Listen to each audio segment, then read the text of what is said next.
कौन से पुत्र या पुत्री की मृत्यु माता पिता से पहले हो जाती है? Hello friends, welcome back to my YouTube channel. आज की बेहद ही खास वीडियो में आप सभी का स्वागत है। प्रिय श्रोतागण, इस प्रकार की घटनाएं अक्सर हमें देखने को और सुनने को मिलती रहती है कि किसी पिता के सामने उसके जवान पुत्र की मृत्यु हो जाती है। किसी पुत्र ने अपने माता पिता को इतना दुख दिया कि इतना दुख शायद कोई शत्रु भी नहीं देता। आखिर ऐसा क्यों होता है, यह जानते हैं इस कहानी के माध्यम से कि पिता से पहले पुत्र की मृत्यु क्यों हो जाती है। एक समय की बात है, हिमालय पर्वत के शिखर पर पक्षियों की एक विशाल सभा लगी हुई थी और उन समस्त पक्षियों में आपस में कुछ ज्ञान चर्चा चल रही थी।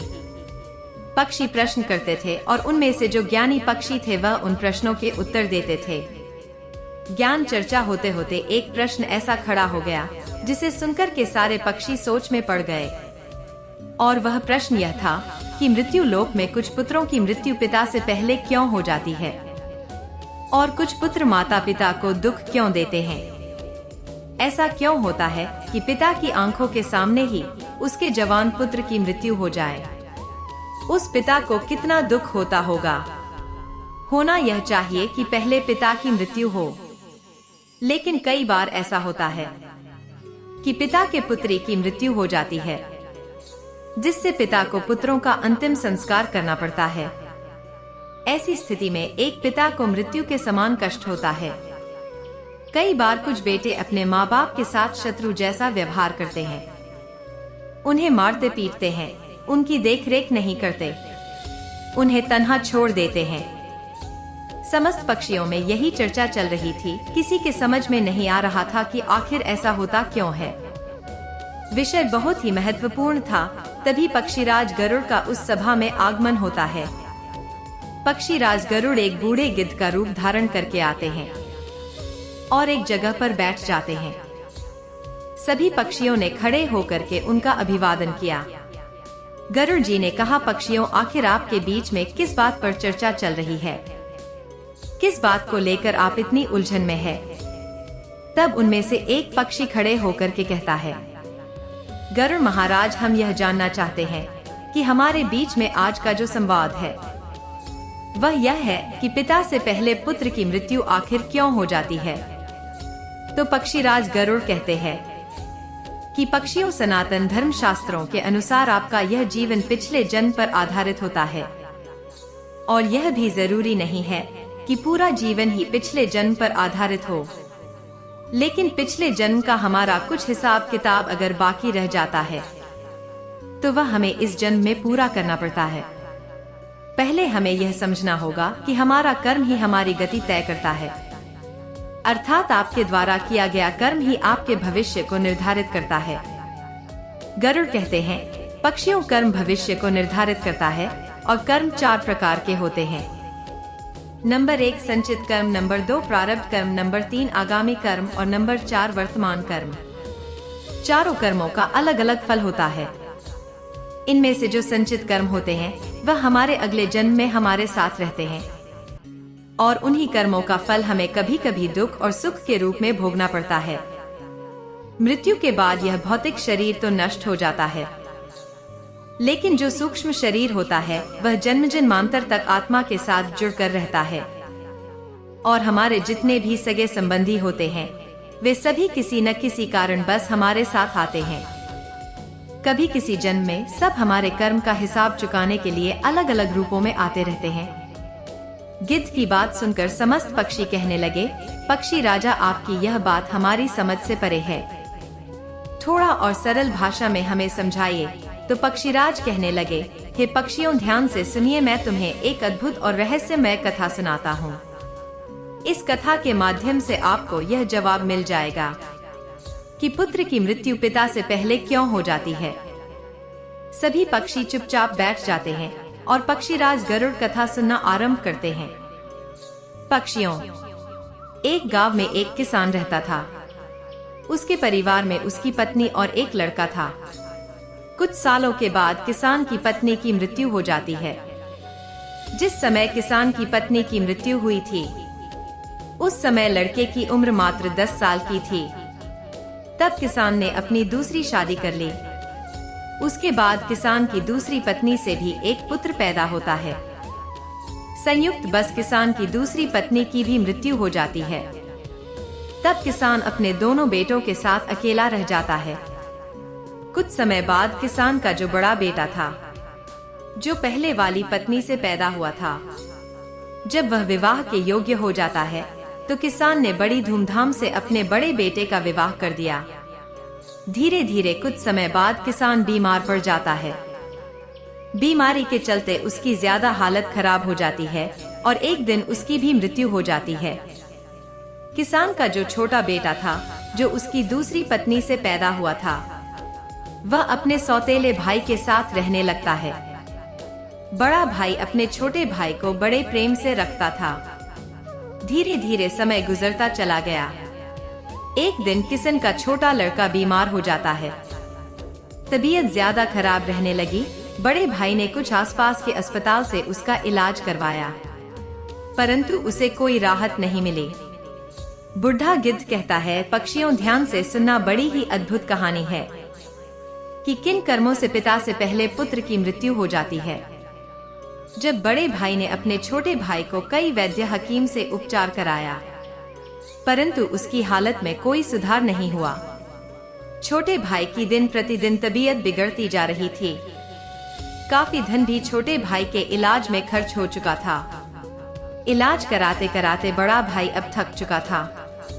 एक दिन बड़े भाई ने अपनी पत्नी से सलाह कि यदि मेरा छोटा भाई जो सौतेली माँ से उत्पन्न है, अगर यह मर जाए तो हमें इसके इलाज के लिए पैसा खर्च नहीं करना पड़ेगा और जायदाद में भी आधा हिस्सा हमें नहीं देना पड़ेगा। इसके हिस्से की सारी जमीन जायदाद फिर हमारी हो जाएगी। अपने भाई की जान से ज्यादा प्यारी उसके बड़े भाई को अपनी धन दौलत और भाई की धन दौलत लग रही थी। तभी तो कहते हैं, ना बाप बड़ा ना भैया सबसे बड़ा रुपया। पति का सुझाव उसकी पत्नी को भी बहुत अच्छा लगा। तब उसकी पत्नी कहती है, अजी ऐसे हम इसे मार भी तो नहीं सकते। यदि इसे मार दिया तो लोग समझेंगे कि हमने लालच बस इसे मार डाला है। क्यों ना हम यह काम किसी वैद्य से करवाएं। आप जाओ और किसी वैद्य को लालच देकर उससे कहो कि इस दवाई के बदले जहर देकर मार दे इसे। किसी को पता भी नहीं चलेगा और कोई रिश्तेदार भी हम पर शक नहीं करेगा। सब लोग कहेंगे कि यह बीमार था, इसलिए बीमारी से मृत्यु हो गई। बड़े भाई ने पत्नी की बात मान ली और मन में विचार करने लगा कि यदि किसी से बात की जाए तो हमारा काम बन जाए। फिर क्या था, बड़े भाई ने ऐसा ही किया। एक कोई निकट का घनिष्ठ वैद्य मिल जाता है। वह वैद्य पैसे का बड़ा लालची था। जब बड़े भाई ने उस वैद्य से बात की कि मुझे मेरे छोटे भाई को जहर देकर मरवाना है, वैद्य जी पहले तो हिचकी लेने लगे, लेकिन जब किसान के बड़े बेटे ने वैद्य को 1000 मुद्राओं का लालच दिया तो वैद्य यह काम करने को राजी हो जाता है। उसका छोटा भाई बीमार तो रहता ही था। वैद्य उसका इस उपचार करने के बहाने से उसे देखने के लिए आता है और उसका इलाज करने के बहाने उसे जहर देकर चला जाता है। जहर के प्रभाव से तत्काल उसकी मृत्यु हो जाती है। अपने छोटे भाई की मृत्यु पर वे दोनों पति पत्नी बहुत खुशी मनाते हैं। सोचने लगे, अब तो रास्ते का कांटा निकल गया। इसके हिस्से की सारी जमीन जायदाद पर अब हमारा अधिकार हो गया है। वे दोनों बहुत प्रसन्न होते हैं। और याद रखना, जो खुशी दूसरे के दुख की बुनियाद पर होती है, जो धन दूसरों की हिंसा करके कमाया जाता है, वह धन कभी आपको सुख नहीं दे सकता। और जो लोग दुख देकर सुख पाने की कामना करने वाले होते हैं, उनके यहाँ एक दिन महाभयानक दुख आता है। बुढ़ा गिद्ध कहता है, पक्षियों, इस प्रकार बड़े भाई ने अपने छोटे भाई को मार डाला और उसकी सारी धन संपत्ति पर अपना अधिकार जमा लिया। किसी भी रिश्तेदार को इस बात का संदेह नहीं हुआ। रिश्तेदार तो यह सोच रहे थे कि यह कितना अच्छा भाई है, अपने सौतेले भाई का कितना उपचार कराया, कितनी देखभाल की, कितनी सेवा की, पर बेचारा उसे बचा नहीं सका। क्या करता? रोग ही ऐसा असाधारण था, बेचारे की मृत्यु हो गई। दुनिया वालों को क्या पता था कि वह मरा नहीं बल्कि उसे मारा गया है। बड़ा भाई पूरे विधि विधान से उसका अंतिम संस्कार भी कर देता है। धीरे धीरे समय निकलता चला गया। कुछ महीनों के पश्चात उसके साथ के बड़े लड़के की पत्नी को एक लड़का पैदा होता है। बेटे की खुशी में दोनों पति पत्नी बहुत प्रसन्न होते हैं। बड़ी धूमधाम से उस लड़के का जन्मदिन मनाया जाता है। पूरे नगर में मिठाइयाँ बांटी जाती है और बड़े ही लाड प्यार से अपने उस पुत्र का पालन पोषण करने में लग जाते हैं। कुछ वर्षों में वह लड़का जवान हो जाता है। उन्होंने अपने लड़के की एक सुंदर सी कन्या को देखकर के शादी कर दी। बड़ी धूमधाम से किशन ने अपने बेटे का विवाह किया। बेटे की शादी में खूब धन खर्च किया। बेटे की बहू जब घर में आ जाती है तो वह लड़का कुछ दिनों के बाद अचानक से बीमार रहने लगता है। माँ बाप ने उसके इलाज के लिए बहुत से वैद्य को बुलाया, बड़े बड़े डॉक्टर को बुलाया और उसका इलाज करने लगे। जिसे जितना पैसा मांगा उसको उतना पैसा दिया गया। सब कुछ दिया ताकि लड़का ठीक हो जाए। अपने लड़के के इलाज में अपनी आधी संपत्ति तक बेच डाली, लड़का बीमारी से सही हो जाए इसलिए। परंतु कहते हैं जिस पर जिसका जितना कर्ज है वह अवश्य चुकाना पड़ता है। चाहे कोई कैसे भी हो, उस लड़के की दिन प्रतिदिन तबीयत खराब होती चली जा रही थी। लड़का बीमारी के कारण मरने की कगार पर आ गया। शरीर बहुत ज्यादा कमजोर हो गया था। लड़के को चारपाई पर लिटा रखा था और उसका पिता अपने कुछ रिश्तेदारों के साथ और अपनी पत्नी के साथ अपने पुत्र की दैनिक हालत देखकर दुखी होकर के उसकी तरफ देख रहा था।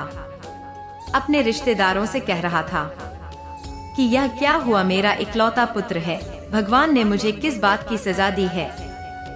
इस समय वह लड़का बोल उठा। लड़के ने अपने पिता से बोला कि भाई अपना हिसाब साफ हो गया है, बस अब कफन और लकड़ी का हिसाब बाकी है, उसकी तैयारी कर लो। यह सुनकर के उसके पिता ने सोचा कि लगता है बीमारी के कारण लड़के का दिमाग भी ठीक से काम नहीं कर रहा है। देखो ना, मैं इसका बाप हूँ और यह मुझे भाई कहकर बुला रहा है।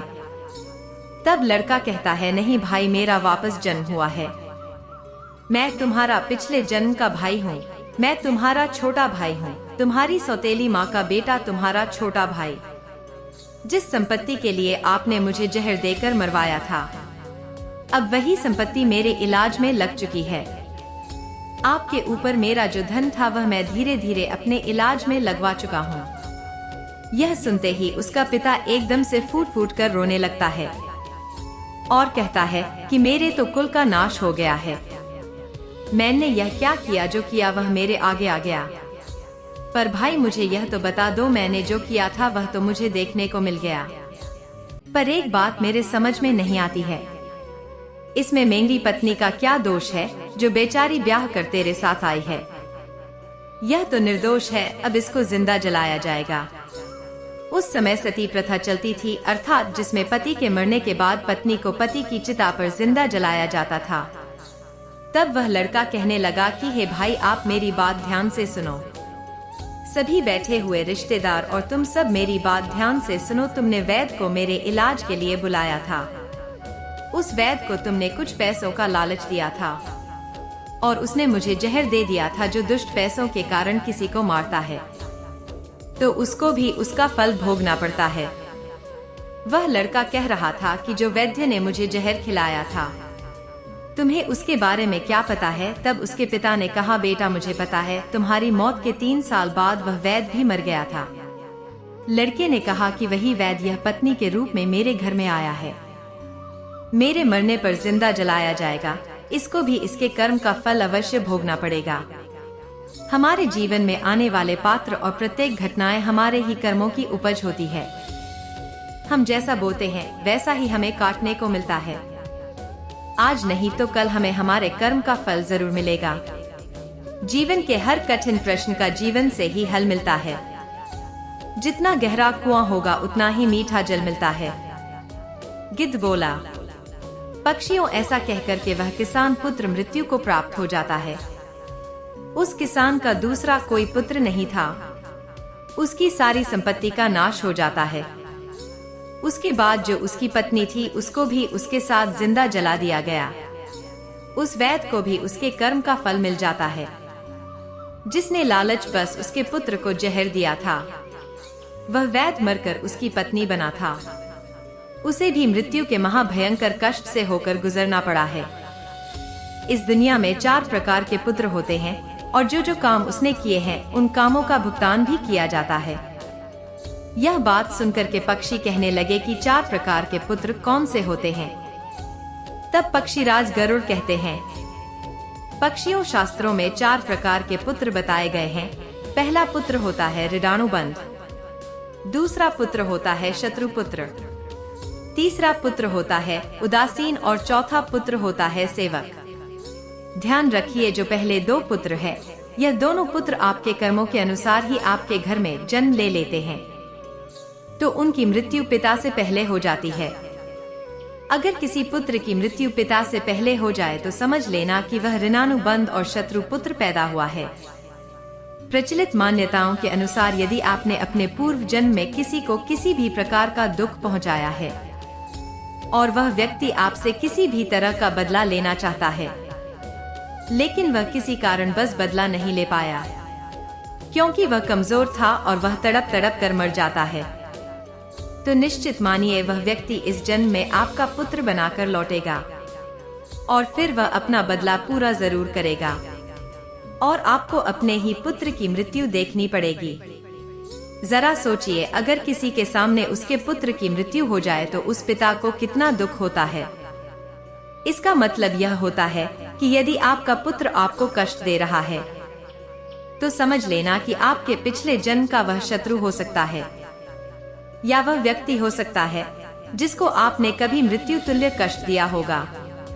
ऐसी संतान आपके जीवन को हर तरह से कष्ट से भर देती है।